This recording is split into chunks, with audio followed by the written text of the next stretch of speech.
Hello everybody, this is Mamoon, PhD candidate, Purdue University. I'm here at my first ever exhibit on my dissertation data topic on unmothering in academia, institutional love, structural separation. So these are my photo narratives based on my data that I gathered for my autoethnography, which was all be which are all my pictures from memories and the description that I wrote for it. But I am here working with ALab. So my exhibit is in association with ALab, which is anthropology lab, and where we cater to all our work.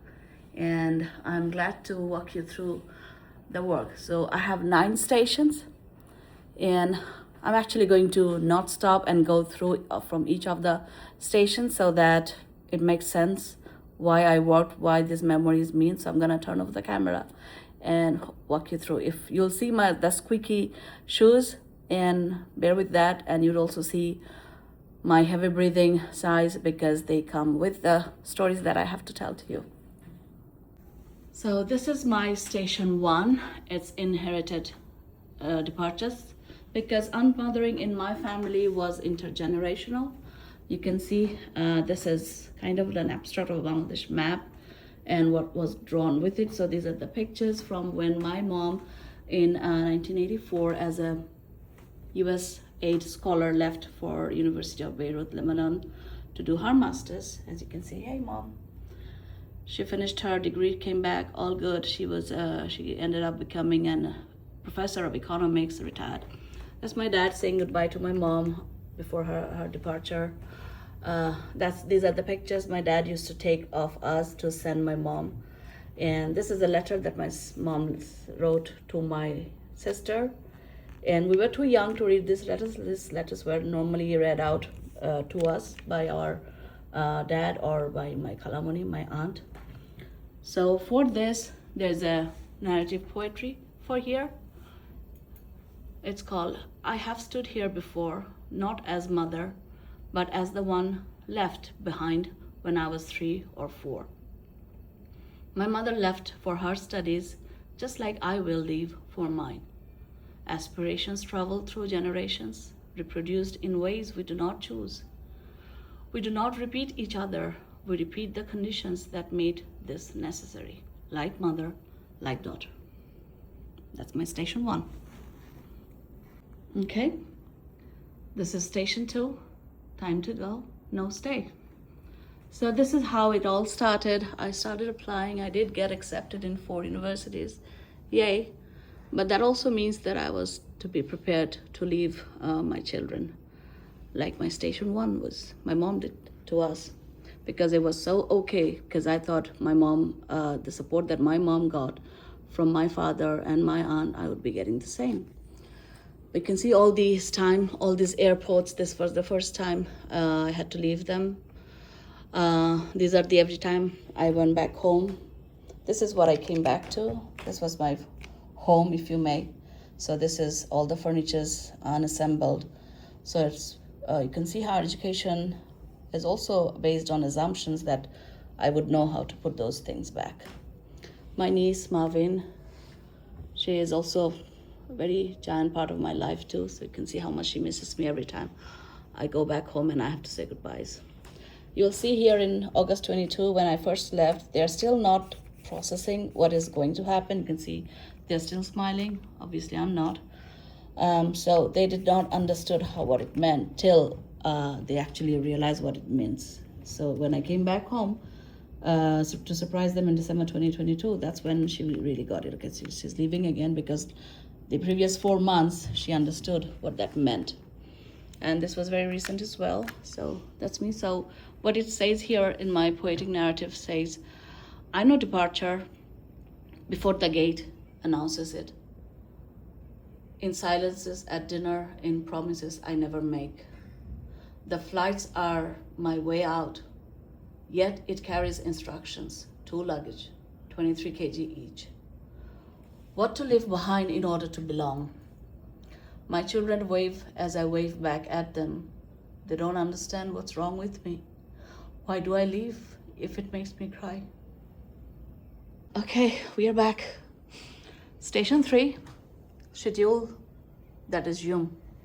So these are all a mother would Google before deciding whether she can bring her children with her to study abroad. So I'm focusing on myself, transnational mother. So the things that I Googled was when is the daycare open, how long it's open. So I saw it's open mostly till 5:30 to 6 p.m. I saw that if all the daycares cost between $600 to $2,000 per month. I also saw that if I have to bring my dependents, it would be additional $7,000, $4,000, $3,000 per child per spouse. I saw that my lease, my apartment, we're not allowed to keep minor kids under 12 years old all by themselves, and it's also Indiana law where I am at. Then I checked that all my classes starts from 5:30 till 8:20. So there's no daycare and I cannot leave them home, and I have classes from 5:30 to 8:20. And countering to that, libraries are actually open so that you can keep working, keep doing everything, because you have to produce, you have to do stuff. So that's actually open 24 hours. Anytime you can get in with your Purdue ID. Okay, so this station is station 3, schedules that assume daycares close at 5:30 p.m., some at 6. My classes are mostly 5:30 to 8:20 p.m. Tell me how to be a mother and scholar in this same body. My lease says no child under 12 can be left alone. My 9 and my 11-year-olds were legally too young to wait, structurally too old to be mine. The visa requires $8,000 per dependent. It's grossly expensive here to be a mother. Dear husband questions, what am I supposed to do while you study? Why should I go with you? Well, I wasn't man enough to respond. Between schedules, policies, and paychecks, motherhood was not denied. Motherhood was separated. I, a mother, have been successfully been unmothered. Thanks for the dissertation title, though. Okay, this is my station 4, motherhood and transmission. Sorry for the glare. I'm right opposite Oval Drive here, Purdue. So this records all our daily life, but on screen. So it's most of screen mothering that has been happening. And you'll see how my kids wear little tiny cute faces, 22, till how it travels back when they are growing up, 23, 24, 5, and 26. So they're becoming more meaner selves, not so cute anymore. And also the daily life has been happening. So we are eating together.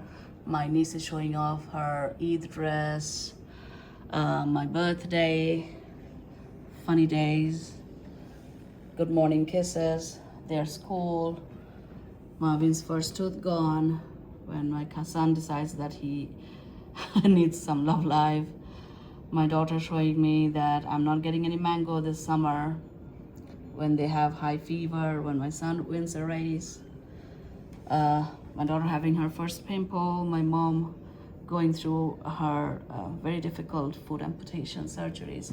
So all that happens over screen. If you want to compare my life without my children, so that was my hair when I left 2022 till this is how long my hair became eventually, because I decided not to cut them. You'll also see how my son became more distant. I don't know how they raise boys back home, but you'll see that all these text messages from my side, but there's nothing on this side. I did not crop it. He literally we just stopped responding to my text, and you can see all the video calls that he doesn't answer.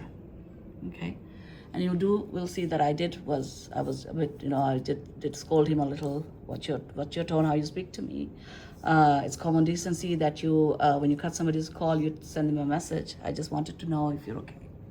It's the opposite for my daughter, though. She became closer to me over the years, more and more so, that she started writing me letters. She was making this graphic stuff and also say that, please take me with you. I love you so much. I miss you so much. You're my life. Here's the letter she wrote by hand, and there's a translation of that letter. Just, life stuff that she misses with me. And she called me during my class, and I had to tell her, please give me 10 minutes, I'll call you back. So this portion of screen mothering is my station 4, and the poetic narrative I have for this is: I tuck them into sleep through a screen. My voice arrives, my body does not. Calls drop, time zones intervene, and they don't stop growing. A longer face, a steadier voice, a childhood moving forward. Our connection continues to be fragmented, scheduled, delayed. I'm present in every update. I'm absent in every update. This is my station 5, held together. So although you'll see it's right next to my screen mothering station, it's because, yes, every day coming back to an empty house is difficult, it's tough. So loving somebody who cares for you, who sees you, sees your work, and who appreciates your work. You find dinner, sometimes your friend calls and says, come back, I know you're not eating. Or somebody will say, you need something. Somebody will give you a jump starter because you always end up, something ends up wrong with your car. You're always having picnic with your friends. You are at a conference and your professors are so cool. You have your department people. You have your roommate bringing food for you. There's always picnic happening. There's people calling you for stuff that they remember. There's always celebration when somebody defends. When somebody has a nice big house, they will invite you. And there's always your other scholars who work with you. So this is something that is always there. It's Austin, my friend. Dr. Wright's there. My cat, who I couldn't afford to keep anymore. ALab, where we always have bi-weekly meetings and we do stuff.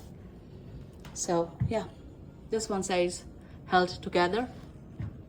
When doctoral life stretched me inside out, my others held me in place. Study buddy, Thanksgiving invites, hot pot, ride on a cold night from class, or a simple text that says, oi, thank you, thank you, thank you. Friends who stayed when I could not go home, friends who made me feel safe and sane. We learned to take care of each other outside the structures that claim to support us. We built something that resembled enough to continue. Let's just keep swimming. So this is my station 6, the work that refuses to forget, achievements despite in spite. So this is all you'll see, the achievements, so-called, that I have achieved, the things that got accepted, the process of writing things. I got appreciated by my previous workplace. I got into Purdue Home Scholar program.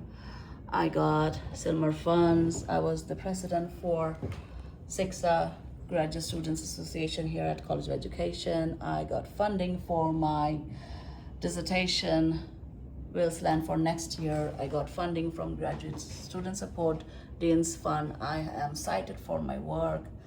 That's my Ross Fellowship that got me here. So all of this, I'm calling it stuffing your CV. So you do need to stuff your CV. So this portion is called, hey, look at me, look at me. Awards, publications, presentations. Every application was written with a bleeding heart. Every acceptance arrived with absence, celebrated over a phone call that only mattered to me.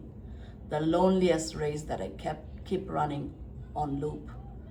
The end justifies the mean, really, maybe, must be. This is the fun station. So this is station 7, public mothering. So these are all the comments people have made, either over phone call, either over simple back and forth messaging, or somebody just commented on my picture on Facebook. Somebody they think they know better than me how to be a mother than myself, and somebody who think that living my life is open for them to judge and discuss. So I'm just gonna read them to you. These are real people who said stuff to me. Are you doing PhD in fashion? You look so pretty these days. This was in one of my pictures that I take, so they would judge how you look for a minute that the picture was taken versus the rest of the 24 hours. I could never leave my children, not even for a day. This was sent to me by text, I think a messenger. I wish I could be like you. I mean, really? You'd really wish that you'd be like me, like living this life? I don't know. You are so lucky that your husband is looking after the kids and letting you achieve your dreams. Sure, letting me. Yeah. Good luck getting into a PhD program somewhere like Purdue. Then we'll see who gets to do what. You go home twice a year. Wow, you are so rich. Sure. You should be glad that your kids are not here.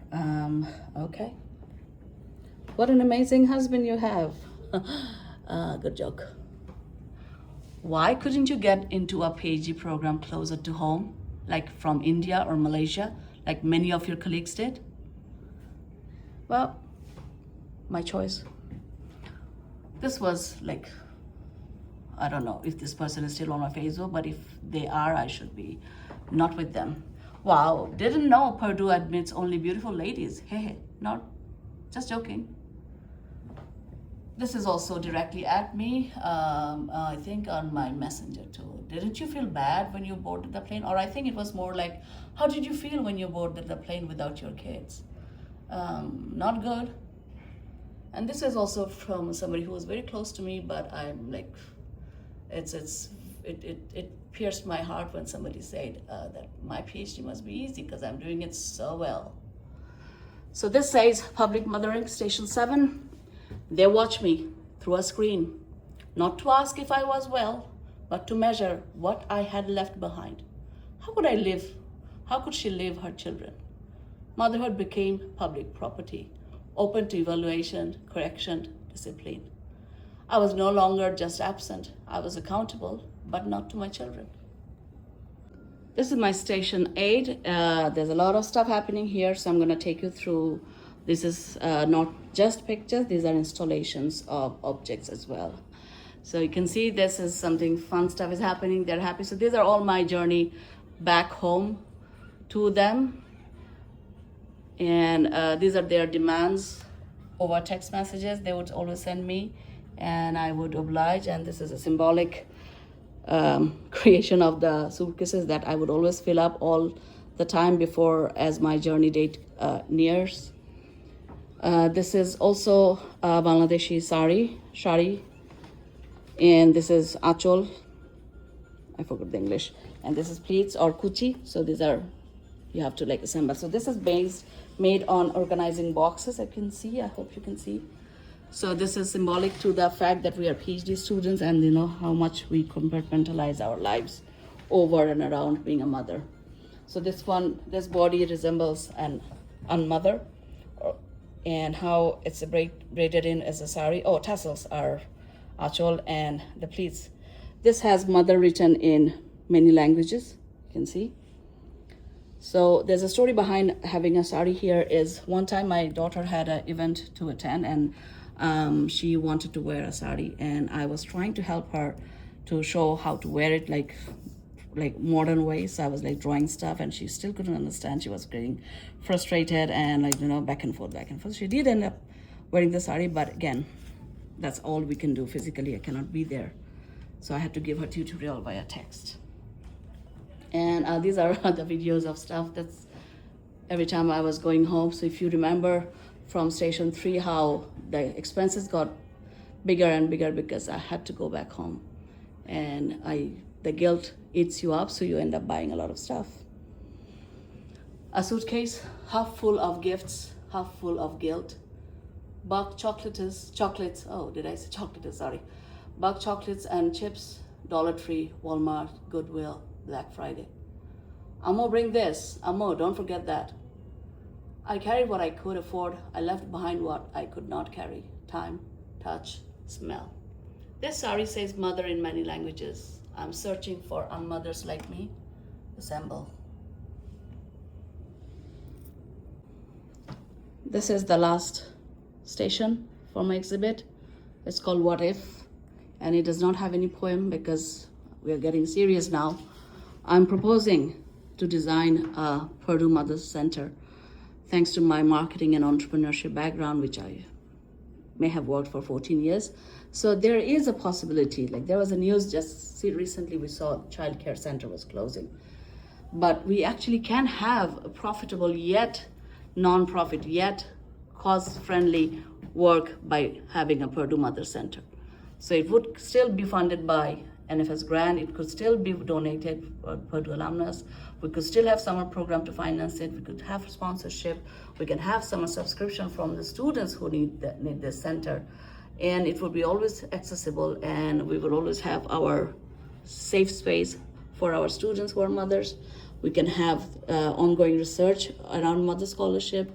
And these are also people who came in today. They are also giving ideas what it would do. It would do counseling.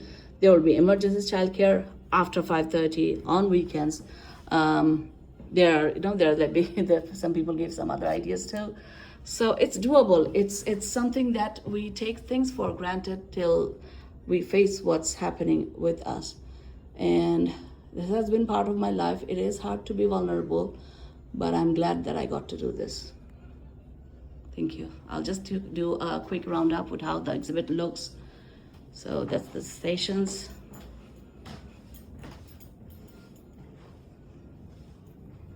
Oh, these are my next chapters. Stay tuned. Ugly maternal body and remothering. This is what ALab looks from here. I got some pictures, fruits. There were snacks too. Thank you.